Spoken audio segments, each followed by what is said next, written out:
വിയർപ്പ് തുന്നിയിട്ട കുപ്പായവുമായി വേടൻ 55ാമത് സംസ്ഥാന ചലച്ചിത്രമേളയിലെ മികച്ച ഗാനരചയിതാവിനുള്ള അവാർഡ് നേടി ഈ വീട്ടിൽ ഇപ്പോൾ ഉണ്ട്. വലിയ സന്തോഷമാണ്. വേടനിലേക്ക് തന്നെ. വേടൻ, എന്താണ് പറയാനുള്ളത്? സന്തോഷത്തിലാണ്. പിന്നെ കമ്മട്ടിപ്പാടത്തിന് മഞ്ഞുമൽ ബോയ്സിന് മാത്രം തന്നെ ഒരു 10ലധികം അവാർഡാണ് ഇപ്പോൾ കിട്ടിയിരിക്കുന്നത്. അപ്പോൾ അത് ഒരു അതിമധുരമാണ്. സന്തോഷത്തിലാണ്.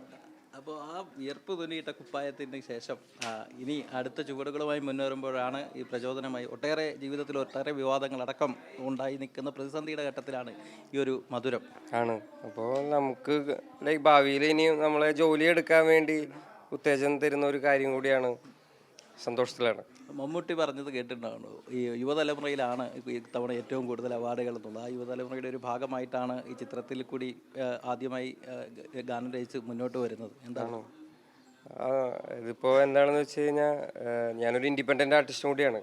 എനിക്കറിയില്ല കേരളത്തിൽ ഇതിനു മുന്നേ ഒരു ഇൻഡിപെൻഡൻ്റ് ആർട്ടിസ്റ്റിന് ഒരു ചലച്ചിത്ര അവാർഡ് കിട്ടിയിട്ടുണ്ടോയെന്ന്. അപ്പോൾ അതിന് ഭയങ്കര സന്തോഷമുണ്ട്. പിന്നെ ഒരുപാട് എഴുത്തുകാരുള്ള ഒരു മേഖലയും കൂടിയാണ് മലയാളം ഫിലിം ഇൻഡസ്ട്രി. അപ്പോൾ അതിനകത്തിൽ നിന്നിട്ടാണ് എനിക്ക് പുറത്തു നിന്നുള്ള ഒരാൾക്കൊരു ഇങ്ങനൊരു അവാർഡ് കിട്ടുന്നത്. അപ്പോൾ സന്തോഷമാണ്. ജൂറി പറഞ്ഞത് മലയാളത്തിലെ പതിവ് ഗാനരചന രീതികൾക്കപ്പുറത്തുനിന്ന് റാപ്പ് മ്യൂസിക്കിന് ആദ്യമായിട്ടായിരിക്കും ഇത്തരത്തിലൊരു അവാർഡ് കൊടുക്കുന്നതെന്നാണ്. ഇങ്ങനെ പുതിയ മാറ്റങ്ങൾ മലയാള സിനിമയിൽ സംഗീതത്തിലാണെങ്കിലും മറ്റെല്ലാ കാര്യങ്ങളിലും ഉണ്ടായിക്കൊണ്ടിരിക്കും. അതിൻ്റെ ഒരു ഭാഗമാകാൻ കഴിയും.